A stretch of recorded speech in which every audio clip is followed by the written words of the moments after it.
Bonjour, on se trouve au 15 avril et voici l'analyse technique hebdomadaire que je n'avais pas donnée vendredi soir. Donc la voici. Alors avant d'attaquer la partie graphique, on va venir un petit peu sur l'actualité. Alors on voit qu'on a énormément de problèmes au niveau des taux espagnols à 10 ans. Ils se remontent à 2,70. Regardez, on arrive presque sur le plus haut qui correspond à un niveau fin novembre ou mi-novembre. Voilà, donc il faut faire attention à ça. Il va falloir le surveiller à ne pas dépasser ces 6. Ça devient important.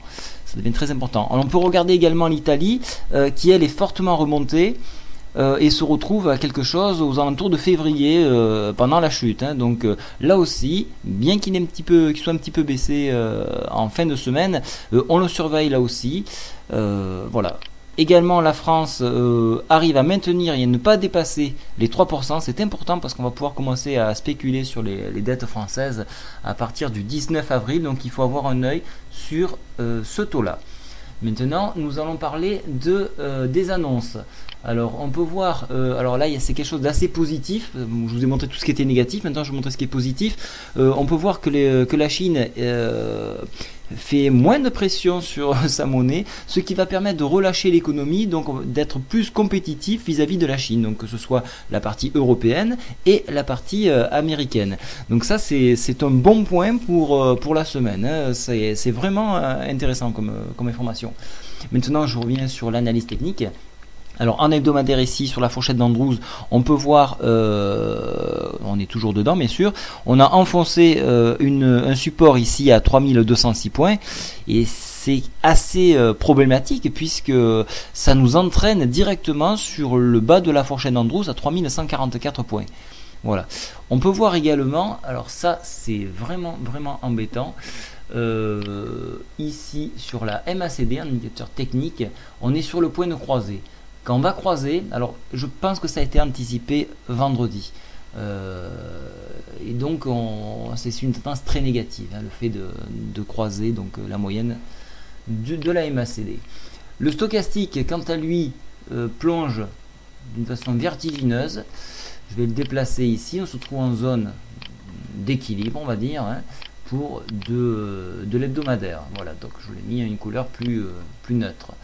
Le RSI continue de baisser. Voilà, on est à 43, donc rien d'anormal, je veux dire, c'est quelque chose de tout à fait sain. Le rock'n'roll, lui, est passé donc en territoire négatif, et le directional mouvement a croisé sur une ADX, alors un petit peu bas à mon goût, mais bon, a quand même croisé et donne un signal négatif. Donc on a beaucoup de signaux négatifs en hebdomadaire, ils sont tous négatifs, donc vraiment la tendance est pas très bonne. Je reviens un petit peu sur la tendance journalière aujourd'hui, pour lundi. Donc on est revenu sur un niveau de Fibonacci, on l'a enfoncé, mais on est vraiment autour, donc on est sur une zone de ce Fibo.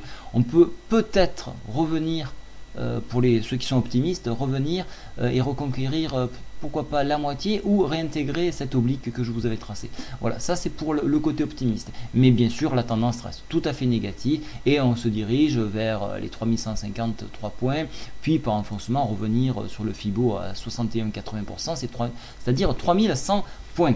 Voilà, donc moi j'ai pris une petite position haussière en clôture vendredi, justement pour jouer un éventuel rebond technique. Mais attention, le rebond technique que je joue, c'est du scalping, c'est-à-dire que c'est à la minute. Donc c'est très important, le scalping, il faut s'inscrire à la newsletter, m'en faire la demande. C'est un autre monde, on peut avoir plusieurs variations dans une journée et aller à contresens pour autant et finir bien sûr dans un tout autre sens. Voilà, donc il n'y a pas plus de choses à dire pour aujourd'hui, donc ça reste négatif, et on jouera donc quelques infos, donc notamment alors attendez, je reprends mes repères. Il y avait la balance commerciale italienne qu'on regardera à 10h qui peut être intéressante, et bien entendu les statistiques américaines à 14h30 ici et ici, donc les ventes au détail qui tomberont. Donc ça, ce sont des informations très importantes qui donneront la tendance générale de la journée. Voilà, et bien écoutez, je vous ai tout dit pour ce samedi, je vais mettre ça en ligne.